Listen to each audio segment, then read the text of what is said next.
ಕರ್ನಾಟಕಕ್ಕೆ ನಾವು ಬಹಳಷ್ಟು ಎಕ್ಸ್ಪೆಕ್ಟೇಷನ್ ಇಟ್ಕೊಂಡಿದ್ದೀವಿ. ನಾವೇನು GDP ನಲ್ಲಿ ಕರ್ನಾಟಕ 2ನೇ ಸ್ಥಾನದಲ್ಲಿದೆ. ಮಹಾರಾಷ್ಟ್ರ ಆದ್ಮೇಲೆ ಕರ್ನಾಟಕ 2ನೇ ಸ್ಥಾನದಲ್ಲಿದೆ. ಸೊ GDPಗೆ ತಕ್ಕ ಹಾಗೆ ನಮಗೆ ಕಾಂಪನ್ಸೇಷನ್ ಜೊತೆಗೆ ಹೆಚ್ಚಿನ ಅನುದಾನ. ನಾವು ಬ್ಯಾಂಗ್ಳೂರ್ನಲ್ಲಿ ಏನು ಟ್ರಾಫಿಕ್ ಕಂಜೆಷನ್ ಆಗ್ತಾ ಇದೆ, ಔಟರ್ ರಿಂಗ್ ರೋಡ್ ಆಗಬೇಕು, ನಮ್ಮ ಅಪರ್ ಭದ್ರಾ ಪ್ರಾಜೆಕ್ಟ್ ಅಂತೆ ಸುಮಾರು, ಮತ್ತೆ ಏಮ್ಸ್ ಕೇಳ್ತಾ ಇದ್ದೀವಿ, IIT ಸಂಸ್ಥೆಗಳನ್ನ ಕೇಳ್ತಾ ಇದ್ದೀವಿ. ಇದು ಬರೀ ಬೇಡಿಕೆಗಳಾಗ್ತಾ ಇದಾವೆ. ಬಟ್ ಪ್ರಧಾನಮಂತ್ರಿಗಳಾಯ್ತು, ಫೈನಾನ್ಸ್ ಮಿನಿಸ್ಟರು ಕರ್ನಾಟಕಕ್ಕೆ ಮಲತಾಯಿ ಧೋರಣೆ ಅಂತ ಪ್ರತಿ ಬಾರಿ ಹೇಳ್ತಾ ಇದೀವಿ. ಆದ್ರೆ ನಮ್ಮ ಏನ್ ಕೂಗಿದೆ ಅದು ಎಲ್ಲೂ ಕೂಡ ಕೇಳಿಸ್ತಾ ಇಲ್ಲ. ಈಗ ನೆಕ್ಸ್ಟ್ ಬರ್ತಾ ಇರೋ ಚುನಾವಣೆ, ಅಸ್ಸಾಂನಲ್ಲಿ ಚುನಾವಣೆ ಇದೆ, ಕೇರಳದಲ್ಲಿ ಚುನಾವಣೆ ಇದೆ, ತಮಿಳುನಾಡಿನಲ್ಲಿ ಚುನಾವಣೆ ಇದೆ. ಆದ್ರಿಂದ ನಮ್ದೇನು ಇಟ್ ಇಸ್ ವೆರಿ ಕ್ಲಿಯರ್. ಹೋದ್ಸಲ ಬಿಹಾರಿಗೆ ಸಪೋರ್ಟ್ ಮಾಡಿದ್ರು. ಸೊ ಈ ಬಾರಿನೂ ಕೂಡ ಡೆಫಿನೆಟ್ಲಿ ಕೇಂದ್ರ ಸರ್ಕಾರ ಸ್ವಲ್ಪ ಹೆಚ್ಚಿನ ಅನುದಾನವನ್ನ ಎಲ್ಲಿ ಎಲೆಕ್ಷನ್ ಬರ್ತಾ ಇದೆ ಅಲ್ಲಿ ಬಿಡುಗಡೆ ಮಾಡ್ತಾರೆ. ಬಟ್ ಕರ್ನಾಟಕಕ್ಕೆ ನಿಜವಾಗ್ಲೂ ಬಹಳ ಸಮಸ್ಯೆ ಆಗ್ತಾ ಇದೆ. ಅಭಿವೃದ್ಧಿಯಲ್ಲಿ GDP ಕಾಂಟ್ರಿಬ್ಯೂಷನ್ ಅಲ್ಲಿ ಇಷ್ಟೊಂದು ಒಳ್ಳೆ ರೀತಿಯಲ್ಲಿ ಸ್ಟೇಜ್ ಪರ್ಫಾರ್ಮ್ ಮಾಡುವಾಗ ರಾಜ್ಯ ಕೇಂದ್ರ ಸಚಿವರು ಕೂಡ ನಮಗೆ ಒಳ್ಳೆ ಗ್ರಾಂಟ್ಸ್ ಕೊಡ್ಬೇಕು. ಆಸ್ ಪರ್ ಸ್ಟ್ಯಾಟಿಸ್ಟಿಕ್ಸ್ ಕರ್ನಾಟಕ ಪ್ರತಿ ವರ್ಷ 20,000 ಕೋಟಿ ಕಳ್ಕೊಳ್ತಾ ಇದೆ ಬಿಕಾಸ್ ಆಫ್ ಕಂಜೆಷನ್.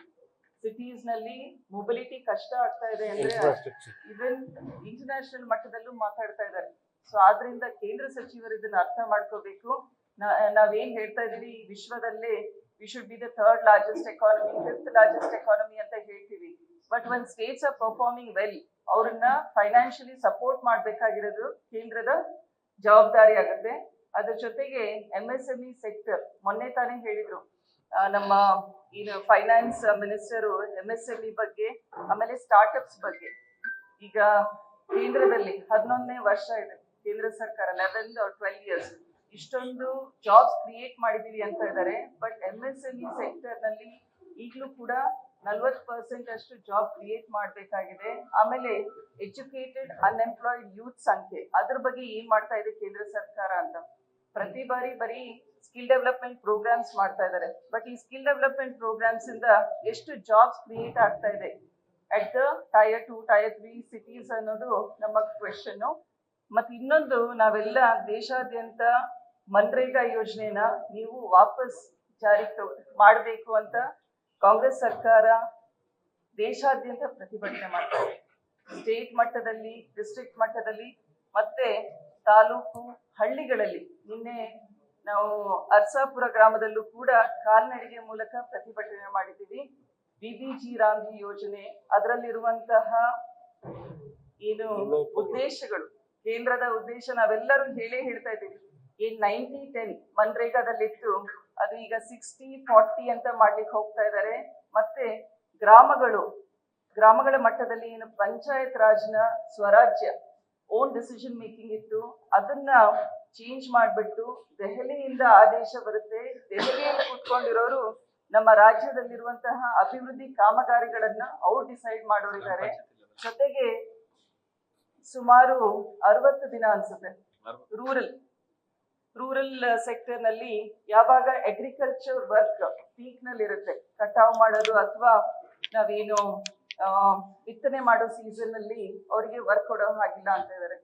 ಸೊ ಈ ರೀತಿ ಕಾನೂನು ಅದರಲ್ಲಿ ಏನು ಅರ್ಥ ಇದೆ, ಇರುವಂತಹ ಮನ್ರೇಗಾ ಯೋಜನೆಯಿಂದ ಸುಮಾರು 20 ಕೋಟಿಗೂ ಹೆಚ್ಚು ಕುಟುಂಬಗಳು ಅದರ ಮೇಲೆ ಡಿಪೆಂಡೆಂಟ್ ಆಗಿದೆ. ಸೊ ಕೇಂದ್ರ ಸರ್ಕಾರ ಯಾವಾಗ್ಲೂ ಕೂಡ ಒಂದು ಸ್ಕೀಮ್ ಜಾರಿ ಮಾಡೋದು. ಸ್ಟೇಟ್ ಈಗಾಗಲೇ ಸಾಕಷ್ಟು ಆರ್ಥಿಕ ಹೊಣೆ ಇದೆ ಅವರಿಗೆ. ಬಜೆಟ್ ನಲ್ಲೂ ನಮಗೆ ಕೊಡ್ತಾ ಇಲ್ಲ, 60-40 ಮಾಡ್ತಾ ಇದ್ದಾರೆ. ನಮ್ಮ ಸೆಂಟ್ರಲ್ ಸ್ಕೀಮ್ಸ್ಗೆ ಟೈಮ್ ಬೌಂಡ್ ಆಗಿ ಗ್ರಾಂಟ್ಸ್ ರಿಲೀಸ್ ಮಾಡ್ತಾ ಇಲ್ಲ. ಇಂಥ ಪರಿಸ್ಥಿತಿಯಲ್ಲಿ ನಾವು ಯಾವ ರೀತಿ ಅಭಿವೃದ್ಧಿ ಕೆಲಸಗಳನ್ನ ಮಾಡ್ಲಿಕ್ಕೆ ಸಾಧ್ಯ? ಅದರಿಂದ ಫೈನಾನ್ಸ್ ಮಿನಿಸ್ಟರ್ ಇದ್ರ ಬಗ್ಗೆ ಯೋಚನೆ ಮಾಡ್ಬಿಟ್ಟು ದಯವಿಟ್ಟು ಸ್ಟೇಟ್ಸ್ಗೆ ಅವರ ಡ್ಯೂ ಹಕ್ಕು ಏನಿದೆ ಡೆವಲಪ್ಮೆಂಟ್ ವರ್ಕ್ಸ್ಗೆ ಸಪೋರ್ಟ್ ಮಾಡಬೇಕು ಅಂತ ನಮ್ಮೆಲ್ಲರ ನಿರೀಕ್ಷೆ ಇದೆ ಈ ಬಾರಿ ಬಜೆಟ್ ನಲ್ಲಿ. ಮತ್ತು ಪಬ್ಲಿಕ್ ಹೆಲ್ತ್ಗೆ ಸುಮಾರು 1.4% ಆಫ್ GDP ಅಷ್ಟೇ ಸ್ಪೆಂಡ್ ಮಾಡ್ತಾ ಇದ್ದಾರೆ. ಇದು ಬಹಳ ಕಡಿಮೆ ಇದೆ. 2.5% ನಾವು ಸ್ಪೆಂಡ್ ಮಾಡಬೇಕು ಅಂತ ಕೇಂದ್ರ ಸರ್ಕಾರದಲ್ಲಿ ತೀರ್ಮಾನ ಆಗಿದೆ. ಅಷ್ಟು ಮಟ್ಟಿಗೆ ಇನ್ನ ಕೂಡ ಮುಟ್ಟಿಲ್ಲ. ಸೊ ಒಟ್ಟಾರೆ ಹೆಲ್ತ್ ಆಯ್ತು, ಎಜುಕೇಶನ್ ಆಯ್ತು, ಜಾಬ್ ಕ್ರಿಯೇಷನ್ ಎಲ್ಲ ಸೆಕ್ಟರ್ಸ್ ನಲ್ಲೂ ಬಜೆಟ್ ನಲ್ಲಿ ಸರಿಯಾದ ಡಿಸ್ಟ್ರಿಬ್ಯೂಷನ್ ಆಗ್ತಾ ಇಲ್ಲ. ಅದು ನಮ್ಮ ಎಲ್ಲರ ಆತಂಕ ಇದೆ. ಜೊತೆಗೆ ಈ ವಿಶ್ವಾದ್ಯಂತ ಆಗ್ತಾ ಇರುವಂತಹ ಯುದ್ಧ, ಅಮೆರಿಕದಲ್ಲಿ ಇರುವಂತಹ ಟ್ರಂಪ್ನವರು ಯಾವಾಗ್ಲೂ ಕೂಡ ಮೋದಿಜಿಯವರು ಇಡೀ ವಿಶ್ವವನ್ನೇ ಸುತ್ತಾರೆ, ವಿಶ್ವಗುರು ಅಂತ ಹೇಳ್ತಾರೆ. ಬಟ್ ಡಿಸಿಷನ್ ಮೇಕಿಂಗ್ ನಲ್ಲಿ ಪದೇ ಇನ್ ಟ್ಯಾರಿಫ್ಸ್ ಹೇರಿಕೆ ಮಾಡ್ತಾ ಇದ್ದಾರೆ. ರಷ್ಯಾ ಜೊತೆ ನೀವು ಡೀಲ್ ಮಾಡಬೇಡ್ರಿ, ಅಥವಾ ಅಮೆರಿಕದಲ್ಲಿ ಕುತ್ಕೊಂಡಿರೋರು ನಮ್ಮ ದೇಶದ ಪ್ರಧಾನ ಮಂತ್ರಿಗಳಿಗೆ ಹೇಳ್ತಾರೆ, ನೀವು how should you have your foreign relations, ಯಾವ ದೇಶದ ಜೊತೆ ನಾವು ವ್ಯವಹಾರ ಮಾಡಬೇಕು, ಇಂಪೋರ್ಟ್ ಎಕ್ಸ್ಪೋರ್ಟ್ ಮಾಡಬೇಕು ಅನ್ನೋದು US ನಲ್ಲಿರುವಂತಹ ಪ್ರೆಸಿಡೆಂಟ್ ತೀರ್ಮಾನ ಮಾಡ್ತಾ ಇದ್ದಾರೆ. ಇದು ನಮ್ಮೆಲ್ಲರ ಆತಂಕ. ದಯವಿಟ್ಟು ಪ್ರೈಮ್ ಮಿನಿಸ್ಟರ್ ಆಯ್ತು, ಸಚಿವರು ಆಯ್ತು, ನಮ್ಮ ಭಾರತ ದೇಶದಲ್ಲಿರುವಂತಹ ಪ್ರತಿಯೊಬ್ಬ ನಾಗರಿಕರ ಹಿತವನ್ನು ಮನಸ್ಸಿನಲ್ಲಿ ಇಟ್ಕೊಂಡು ಈ ಬಾರಿಯ ಬಜೆಟ್ ಮಂಡನೆ ಮಾಡಬೇಕು ಅಂತ ನಾವು ರಿಕ್ವೆಸ್ಟ್ ಮಾಡ್ಕೊಳ್ತಾ ಇದ್ದೀವಿ.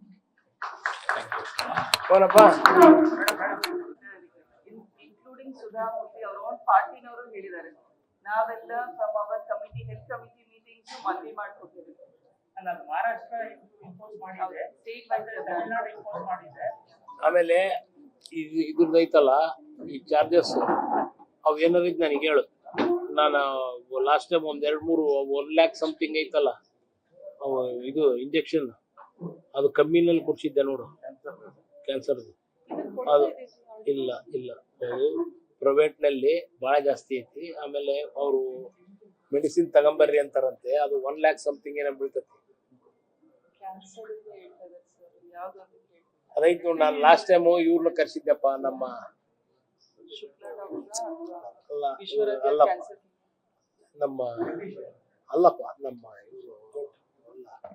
ಸಚಿನ್ ಪಾಪ ಫಾರ್ಮಸಿಸ್ಟ್ ಏಕೆ ಅದಾರಲ್ಲ, ಅವ್ರನ್ನ ಕರ್ಸಿ ಅವ್ರ ಪಾಪ ಕಂಪ್ನಿಯವ್ರ ಕರ್ಕೊಂಬಂದು ರೀಸನಬಲ್ ಆಗಿ ಮಾಡಿಸಿದ ಸಚಿನ್.